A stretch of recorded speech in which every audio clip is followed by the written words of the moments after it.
ارے پیغمبر کی کون سی بات نے آپ کو سب سے زیادہ متاثر کیا؟ یہ بہت ہی گہرا سوال ہے. جواب یہ ہے کہ ہر چیز نے متاثر کیا، ہر چیز نے. جب بھی میں رسول اللہ صلی اللہ علیہ وآلہ وسلم کے بارے میں کچھ نیا پڑھتی یا جانتی ہوں تو ان کے ساتھ میری محبت اور بڑھ جاتی ہے. لیکن اس میں ایک خاص بات یہ ہے کہ جب مجھے یہ چیز معلوم ہوئی تو میں رو پڑی. سبحان اللہ. السلام علیکم ورحمۃ اللہ وبرکاتہ. محترم ناظرین، یو ایم نیٹ ورک میں آپ کا استقبال ہے، اور آج پھر ہم ایک درد بھری کہانی لے کے حاضر ہوئے ہیں، اور اس کہانی کو ہم اسی شخص کی زبانی سنیں گے جو اس کہانی میں متاثر ہوا ہے، اور کس طرح سے اس نے ان چیلنجز کو فیس کیا جو اس کہانی میں آئے ہوئے ہیں یا جو ان کی لائف میں آئے، کس طرح سے وہ اس پہ اوور کم ہوئے اور کس طرح سے انہوں نے اس کو فیس کیا. لہٰذا ہم اس کہانی سے سبق بھی حاصل کرنے کی کوشش کریں گے، اور یہ بھی جاننے کی کوشش کریں گے کہ کس طرح سے اس طرح کی ڈیفیکلٹیز اور ہارڈشپ کو فیس کیا جاتا ہے اور ایمان کو تازہ کیا جاتا ہے. آئیے اس ویڈیو کو دیکھتے ہیں. وہ کون سی چیز تھی جس نے آپ کو اپنے عقائد پر اعتراض کرنے پر مجبور کیا؟ آپ کو کون سے بڑے چیلنج کا سامنا کرنا پڑا؟ آپ اس وقت اکیلی حجابی بس ڈرائیور تھی، ہے نا؟ میری دوست نے مجھے جنازے پر بلایا. میں پہلے کبھی جنازے پر نہیں گئی تھی اور نہ ہی کبھی میت کو دیکھا تھا. مجھ پر حملہ کر کے مجھے بری طرح پیٹا گیا. انہوں نے میری کار چرا لی جو سک میرے پاس تھی. انہوں نے میری رقم چھین لی. خدا مجھے نہیں معلوم تو ہے یا نہیں، لیکن اگر تو ہے، اور میں حیران رہ گئی. واو.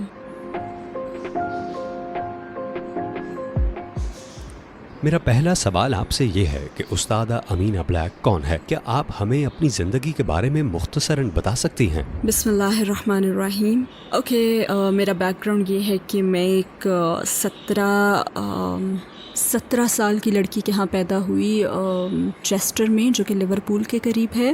اس نے مجھے اڈاپٹ کروانے کا فیصلہ کیا، اور مجھے شیفیلڈ کی رہائشی ایک فیملی نے بچپن میں ہی اڈاپٹ کر لیا. لہٰذا میں شیفیلڈ آ گئی، وہیں رہی اور اب بھی رہ رہی ہوں. تو میں ایک اڈاپٹ کی ہوئی اکلوتی بچی تھی.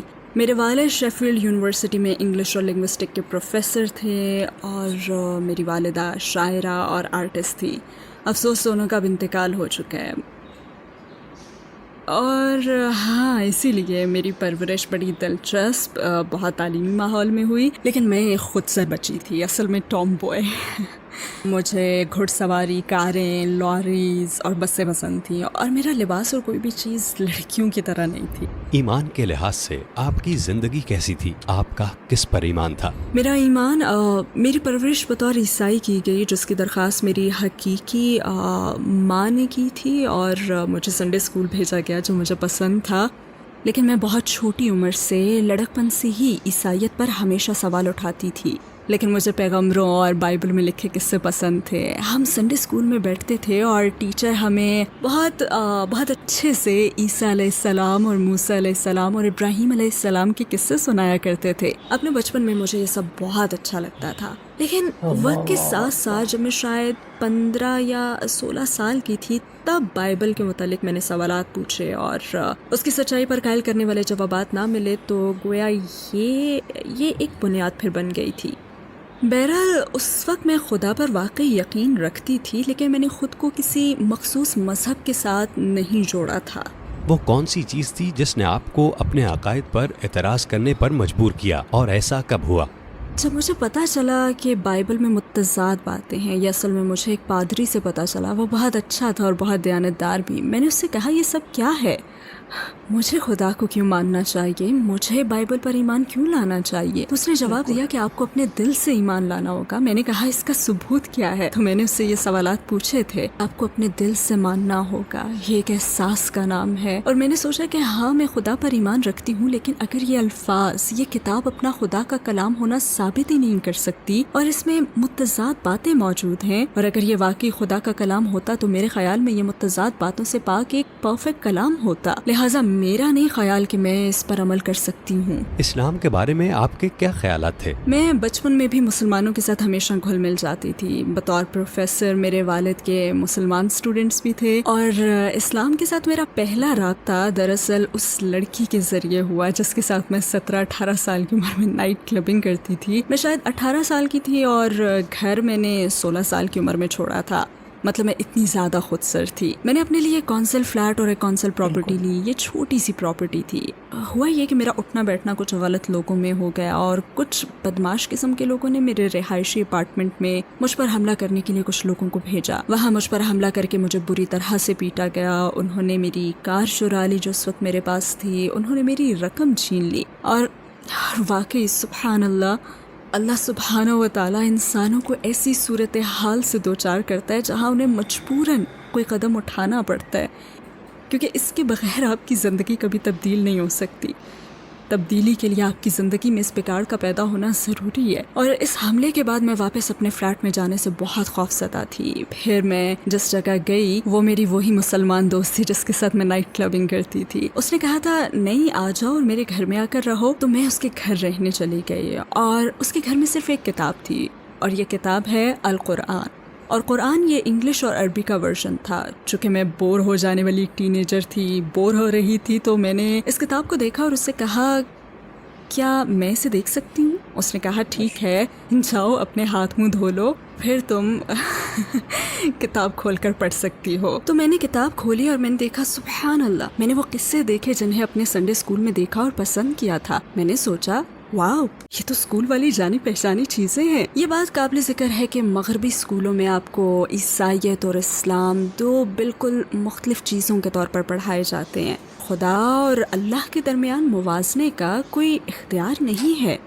اللہ مسلمانوں کے لیے اور خدا عیسائیوں کے لیے ہے۔ یہ بالکل ایسا ہے جیسے مختلف مذاہب کے مختلف خدا ہوں، اور میں بھی یہی سمجھتی تھی۔ پھر میں نے اپنی دوست سے سوالات پوچھنے شروع کیے کہ یہ کتاب کون سی ہے، یہ عیسائیت سے اتنی ملتی جلتی کیوں ہے؟ تو اس نے مجھے اپنے پڑوسی سے ملوایا اور اس نے کہا مجھے کچھ وقت دو، میں تمہیں جوابات لا دوں گا۔ وہ یقیناً اپنے شیخ کے پاس گیا ہوگا، اور شیخ نے ظاہر ایسے کچھ آیات دی جو میرے سوالات کے مطابق تھی، جو کہ سائنسی ثبوت تھا۔ میں نے کہا واو، یہ کمال کی بات ہے۔ اور اس نے مزید کہا بڑی اہم بات سنو، یہ تقریباً 1400 سال پہلے ایک ریگستان میں غیر پڑھے لکھے انسان پر اترا تھا، اور میں تو بالکل حیران رہ گئی۔ واو۔ پھر اس بھائی نے ہمیں الرسالہ پیغام نامی ویڈیو دی۔ یہ 2.5 یا 3 گھنٹے کی تھی، مجھے ٹھیک سے یاد نہیں۔ اللہ سبحانہ و تعالیٰ مجھے فلم کے اس اہم آخری حصے میں اس کمرے میں لائے جہاں کونے میں ٹی وی رکھا تھا، جب بلال رضی اللہ تعالیٰ عنہ کعبے پر چڑھ کر آذان دیتے تھے۔ جب میں نے آذان سنی تو ایسا لگا جیسے میرا پورا جسم ایک نرم و گرم احساس میں ڈوب گیا ہو، جیسے اس احساس نے مجھے ڈھانپ لیا ہو۔ یقیناً یہ ایمان کی مٹھاس ہے جو مجھے ملی، ایمان کی مٹھاس۔ مجھے اپنی دوست کی طرف مڑنا اور یہ کہنا یاد ہے میں مسلمان ہونا چاہتی ہوں، ابھی اور اسی وقت۔ آپ کی فیملی اور دوستوں نے کیا رد عمل دیا؟ چونکہ یہ 9/11 سے پہلے کا واقعہ ہے، اس لیے میرے خیال میں یہ کافی آسان تھا، کیونکہ اس وقت برطانوی معاشرے میں ملٹی کلچرلزم کا عنصر موجود تھا۔ مسلمان ہونے کے بعد مجھے اپنے والدین کے پاس جانا اور بے پرواہی سے انہیں بتانا یاد ہے، اور میرے خیال میں بہت سے نو مسلم یہی کرتے ہیں۔ میرے والد کا خیال تھا کہ یہ وقتی ابال ہے، اور میری والدہ پریشان تھی کہ مجھ سے زیادتی ہوگی، کام نہیں کرنے دیا جائے گا، اور اسی قسم کے خدشات۔ تو وہ فکر مند ضرور تھے، لیکن اتنے فکر مند نہیں تھے جتنے کہ اب مسلمان ہونے والے بچوں کے والدین یا فیملی ممبرز پریشان ہوتے ہیں۔ لیکن آپ کے والد نے آپ کو سنجیدہ نہیں لیا؟ انہوں نے شروع میں مجھے سنجیدہ نہیں لیا، لیکن انہوں نے دیکھا کہ اسلام نے مجھے جذباتی استحکام دیا ہے اور مجھے کافی زیادہ سمجھدار اور کم ضدی بنا دیا ہے۔ میں اب کافی رحم دل اچھی انسان بن گئی تھی الحمدللہ، اور میرے خیال میں انہوں نے سوچا کہ اسلام میرے لیے نقصان دہ نہیں بلکہ کافی اچھا رہا تھا۔ مسلمان ہونے کے بعد آپ کو کون سے بڑے چیلنج کا سامنا کرنا پڑا؟ میرے خیال میں ایک بہت بڑا چیلنج علم حاصل کرنا تھا۔ مجھ میں علم حاصل کرنے کی بہت تڑپ تھی۔ میں مسلمان ہونے کے حوالے سے بہت ایکسائٹڈ تھی، اور جب میں مسلمان ہوئی تو لا الہ الا اللہ کے سوا کچھ نہیں جانتی تھی، بس اتنا ہی۔ لیکن میں سوچتی تھی کہ جیسے میں دنیا کی سب سے بڑی داعیہ ہوں، کیونکہ میرے پاس یہ نئی چیز ہے اور میں نے سوچا کہ مجھے علم حاصل کرنا ہوگا. اگر مجھے اسلام کا یہ خوبصورت پیغام دینا ہے تو مجھے علم حاصل کرنا ہوگا، اور یہ میرے سفر کا اگلا حصہ تھا. آپ یہ علم کہاں سے حاصل کر سکتی تھی اور آپ کی جستجو کا نتیجہ کیا نکلا؟ میری جستجو بڑی حد تک روحانی جستجو تھی، لیکن اس وقت مجھے یہ احساس نہیں ہوا. اب ہم تنہائی کی اجنبیت کا خیال دل میں لاتے ہیں، اور بہت سے مسلمان نو مسلم اس احساس اور تنہائی کے تجربے پر کافی منفی انداز میں بات کرتے ہیں. اور بس آخری چند سالوں میں ہی مجھے اس کا احساس ہوا کہ اللہ سبحانہ و تعالیٰ نے یہ احساس مجھے عطا کیا ہے، اور اس کا تجربہ کرنا انتہائی ضروری ہے. کیونکہ جب آپ مسلمان ہوتے ہیں یا جب آپ اپنی روحانیت کا سفر شروع کرتے ہیں تو آپ اس موڑ پہ آ جاتے ہیں جہاں سب سے پہلے آپ دوسروں سے مدد مانگتے ہیں. تو میں اپنی دوستوں سے کہتی کہ مجھے نماز سکھائیں. میں نماز پڑھنے کے لیے بےتاب تھی. میں پوچھتی رہتی اور میں تب بہت جھنجھلا گئی جب کوئی بھی مجھے نماز پڑھنا نہیں سکھا سکا. ہر کوئی کہتا انشاءاللہ، مگر کچھ بھی نہیں ہوا. اور ایسا اس وقت تک ہوتا رہا جب مجھے یہ احساس ہوا کہ دراصل مجھے لوگوں سے مدد نہیں مانگنی چاہیے، کیونکہ یہ پہلی جائے پناہ نہیں ہے. پہلی جائے پناہ تو اللہ سبحانہ و تعالیٰ سے مدد مانگنا ہے. پھر فون باکس میں ایک لڑکا دکھائی دیا. وہ لمبا اونچا مخلوط نسل کا لڑکا تھا. وہ فون باکس سے مجھے دیکھ رہا تھا، اور اچانک اس نے فون باکس کھولا اور اپنا سر باہر نکال کر پوچھا تم مسلمان ہو؟ پھر اس نے کہا ذرا رکو. مطلب اتنا لمبا چوڑا آدمی جب آپ کو رکنے کا کہے تو رکنے کے سوا کوئی چارہ نہیں نا. لہٰذا میں انتظار کر رہی تھی.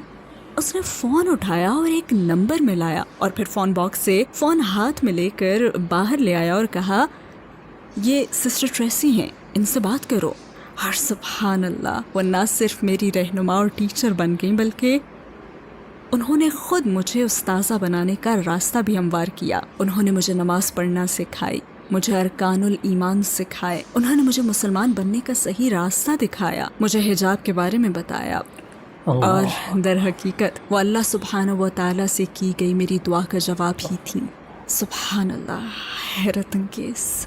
اسلامی اعمال جیسے کہ دن میں 5 وقت کی نماز اور پورا مہینہ روزے رکھنے کے بارے میں بتائیے. کیا یہ کام آپ کے لیے مشکل تھے؟ در حقیقت میرا نماز کا سفر بڑا حیرت انگیز تھا، کیونکہ وہی بات کہ میں نماز پڑھنا سیکھ رہی تھی، ٹریسی نے مجھے پڑھنے کے لیے نماز سکھانے والی ایک چھوٹی سی کتاب دی تھی. تو میں اس مرحلے میں تھی، لیکن میں نماز نہیں پڑھ رہی تھی. انہی دنوں میری ایک دوست کے والد سیڑھی سے گر گئے.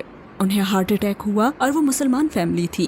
تو وہ سیڑھی سے گرے، ہارٹ اٹیک ہوا اور ان کا انتقال ہو گیا. اللہ یرحمہ. جب میں اس دوست کے گھر جایا کرتی تھی تو یہی انکل اندر آتے تھے اور کچن میں جا کر وضو کرتے تھے، اور کمرے میں رکھے گیس فائر کے سامنے نماز پڑھتے تھے. اس لیے مجھے پتا تھا کہ یہ شخص نماز پڑھتا ہے. میری دوست نے مجھے جنازے پر بلایا. میں پہلے کبھی جنازے پر نہیں گئی تھی، نہ کبھی میت کو دیکھا تھا. پاکستانی کلچر میں یہ بڑا مختلف ہوتا ہے. وہ میت کو تابوت میں رکھ کر گھر کے کمرے میں رکھتے ہیں اور چہرے کو کھلا رکھتے ہیں. پھر نماز جنازہ کی تیاری ہونے پر اسے ڈھک دیتے ہیں. پھر اس نے کہا کہ اندر آ جاؤ اور دیکھ لو، کیونکہ میرے والد تمہارے بارے میں بہت سوچتے تھے. آ جاؤ اور چہرہ دیکھ لو. میں بہت زیادہ نروس تھی. اس نے کہا نہیں سب ٹھیک ہے، کچھ بھی نہیں ہوگا. اور میں نے اس تابوت میں دیکھا، اور جب میں وہاں بیٹھی تو واللہ العظیم وہ بھائی وہاں لیٹے مسکرا رہے تھے. ان کی مسکراہٹ اتنی خوبصورت تھی اور ان کے چہرے سے نور چھلک رہا تھا. اور اس لمحے اللہ سبحانہ و تعالیٰ نے مجھے یاد دلایا اور ان بھائی کے نماز پڑھنے کا ویژن مجھے عطا کیا. تو میں فوراً یہ راز سمجھ گئی کہ یہ مسکراہٹ اسی نماز کا نتیجہ ہے. اور اس وقت کے بعد سے میں نے ایک نماز بھی نہیں چھوڑی. آپ اس وقت اکیلی حجابی بس ڈرائیور تھی، ہے نا؟ مجھے بچپن سے ہی بڑی گاڑیاں پسند تھیں، اور میں کھیت میں کام کرنا اور وہاں والنٹیئر بننا، ٹریکٹرز چلانا اور اسی طرح کے کام کرنا چاہتی تھی. مجھے یہ سب بہت پسند تھا. اور جب میری عمر گاڑی چلانے کے قابل ہو گئی، UK میں بس چلانے کے لیے آپ کی عمر 21 ہونی چاہیے. میں پہلے ہی مسلمان ہو چکی تھی اور حجاب پہنتی تھی، لیکن میں نے سوچا حجاب مجھے بس چلانے سے کیوں روکے گا. الحمدللہ میں آگے بڑھی اور پھر اس بس اسٹیشن پر گئی اور وہاں جا کر اصرار کیا کہ مجھے ایک درخواست فارم چاہیے. اس میں کامیابی کے لیے آپ کے سامنے 2 رکاوٹیں ہوتی ہیں، بلکہ 3. سب سے پہلی تو یہ کہ آپ ایک عورت، بلکہ بہت کم عمر عورت ہیں. دوسری، آپ حجاب پہننے والی مسلمان عورت ہیں. تو آپ کو ان تمام رکاوٹوں سے گزرنا ہوتا ہے. اور پھر آپ کو مسلم کمیونٹی کی رکاوٹوں سے بھی گزرنا ہوتا ہے، جیسے کہ حرام پولیس، جو آپ کے پاس آئیں گے اور کہیں گے او تم حجاب پہن کر یہ کیا کر رہی ہو، اور تم مردوں کے ساتھ گھل مل رہی ہو، اور اسی طرح کی چیزیں۔ دراصل میرے گروپ میں باقی سارے ٹرینیز مرد تھے اور میں ایک اکیلی تھی جس نے پہلی مرتبہ ٹیسٹ پاس کیا تھا۔ آپ نے اپنا ایمان کیسے قائم رکھا اور دوسروں کو اسلام چھوڑنے سے بچانے کے لیے کیا کرنا چاہیے؟ اس کے لیے کئی مختلف چیزوں پر غور کرنا ہوگا۔ سب سے پہلے نو مسلموں کو رہنما کی ضرورت ہوتی ہے، انہیں براہ راست سپورٹ درکار ہوتی ہے تاکہ انہیں آسان اور سیدھے راستے پر لایا جا سکے۔ لوگ یہ سمجھتے ہیں کہ چونکہ اللہ سبحانہ و تعالیٰ نے آپ کو ایمان کی یہ مٹھاس اور مسلمان ہونے کے لیے یہ ہدایت عطا کی ہے تو آپ میں خود بخود مضبوط ایمان اور تقویٰ آ جائے گا۔ ایسا نہیں ہوتا۔ کیا نومولود بچے سے کھڑے ہونے اور میراتھن میں دوڑنے کی امید رکھ سکتے ہیں آپ؟ ایسا کبھی نہیں ہوگا۔ اس کے لیے آپ کو سپورٹ درکار ہوتی ہے۔ میرے مطابق ایک لحاظ سے یہ یاد رکھنا بہت اہم ہے کہ مسلمان ہونا ایک عمل کا نام ہے، اور اس پورے عمل میں لوگوں کو آگے بڑھنے میں مدد دینے کے لیے ہمارے پاس سٹرکچر کا ہونا ضروری ہے، چاہے یہ سوشل سٹرکچر ہو یا پھر جذباتی یا نفسیاتی سٹرکچر۔ آپ کے خیال میں کیا آج کل دنیا میں اسلاموفوبیا بڑھ رہا ہے اور اسے روکنے کے لیے کیا کرنا چاہیے؟ اسلاموفوبیا آج کی دنیا میں واقعی بڑھ رہا ہے۔ میڈیا اس کے لیے بہت بڑا پلیٹ فارم ہے۔ ہمیں بطور امت مل کر جدوجہد کرنی ہوگی۔ اللہ سبحانہ و تعالیٰ فرماتے ہیں نا کہ خود کو تقسیم مت کرو، کیونکہ جب تقسیم ہوگے تو کمزور ہو جاؤ گے۔ ہمیں کم از کم اسی موضوع پر متحد ہونا اور عقل و شعور پیدا کرنا ہوگا۔ ہمیں یہ علم اور شعور اللہ سبحانہ و تعالیٰ کے کلام سے، اللہ سبحانہ و تعالیٰ کی رہنمائی سے حاصل کرنا ہوگا تاکہ ایسا جوابی بیانیہ تخلیق کیا جائے جسے دنیا سمجھ سکے۔ اور یہ ہم کیسے کر سکتے؟ یہ فیصلہ کرنا ہمارا کام ہے۔ لیکن اب ہم ہاتھ پر ہاتھ دھرے خاموش نہیں بیٹھ سکتے، کیونکہ جب آپ خاموش ہوتے ہیں تو ایک خالی جگہ بن جاتی ہے، اور خالی جگہ کو کوئی نہ کوئی چیز ضرور پر کرتی ہے، اور اس وقت یہ منفی سوچوں سے پر ہے۔ دیکھیں، ہم نمائندے ہیں تو کیوں نہ ہم اسلام کو خوبصورت ترین انداز میں پیش کرنا شروع کر دیں، کیونکہ یہ خوبصورت دین ہے اور بہت سے لوگ اس کی تلاش میں ہیں۔ میں رسول اللہ صلی اللہ علیہ وآلہ وسلم کا ایک قصہ سنانے لگی ہوں، کیونکہ میڈیا اس وقت بھی تھا، ہے نا، اس وقت بھی میڈیا ہر زمانے میں رہا ہے الفاظ کی صورت میں۔ اور جس وقت رسول اللہ صلی اللہ علیہ وآلہ وسلم مکہ میں داخل ہوئے تو میڈیا کا کہنا تھا یہ ہم سب کو قتل کر دیں گے، یہ ہم سب کو ذبح کر ڈالیں گے، خون کی ندیاں بہہ جائیں گی۔ ہر کوئی ان مسلمانوں سے خوف زدہ تھا کیونکہ انہوں نے ان پر ظلم کیا تھا، انہوں نے ان کے ساتھ برا سلوک کیا تھا۔ لیکن جب رسول اللہ صلی اللہ علیہ وآلہ وسلم دوبارہ مکہ میں داخل ہوئے تو انہوں نے لوگوں کو جمع کیا اور کہا، تم مجھ سے کیا امید رکھتے ہو؟ تمہیں مجھ سے کیا توقع ہے؟ اور وہ قرآن میں سورہ یوسف کے الفاظ دہراتے ہیں اور اللہ سبحانہ و تعالیٰ کے ارحم الراحمین ہونے کا تذکرہ کرتے ہیں اور اس بیانیے کو ڈھا دیتے ہیں۔ اب ہم اگر ایک مثبت بیانیہ دے دیں تو پھر میڈیا اور سیاستدان جو چاہیں تاثر قائم کریں، کیونکہ یہ مثبت سوچ پہلے سے لوگوں کے دلوں میں ہے۔ آپ کے خیال میں لوگوں کو اسلام کی دعوت دینے کا بہترین طریقہ کیا ہے؟ لوگوں کو اسلام کی دعوت دینے کے مختلف طریقے ہیں جو اس پر منحصر ہے کہ وہ زندگی میں کس مقام پر ہیں۔ جب آپ اسلام اعمال صالحات پر عمل کرتے ہیں تو آپ اعتبار کے حامل فرد بن جاتے ہیں۔ ایک ایسا فرد سب انسانوں سے بہتر ہوتا ہے۔ آپ باتوں کے بجائے اسلام پر عمل کر کے دکھاتے ہیں۔ اور اگر ہم نہ صرف رسول اللہ بلکہ یوسف علیہ السلام اور تمام پیغمبروں کا عمل دیکھیں تو ابتدائی مراحل میں لوگوں میں یہی اعتبار پیدا کیا گیا، کیونکہ اگر آپ لوگوں میں اپنا اعتبار پیدا نہیں کر سکتے، اگر آپ سب سے بہتر بن کر نہیں دکھا سکتے تو لوگ آپ کی بات کیوں سنیں گے؟ جب آپ خود ہی اچھے طور طریقے نہ اپنا رہے ہوں تو انہیں حق کا پیغام کیسے پہنچا سکتے ہیں؟ ہمارے پیغمبر کی کون سی بات نے آپ کو سب سے زیادہ متاثر کیا؟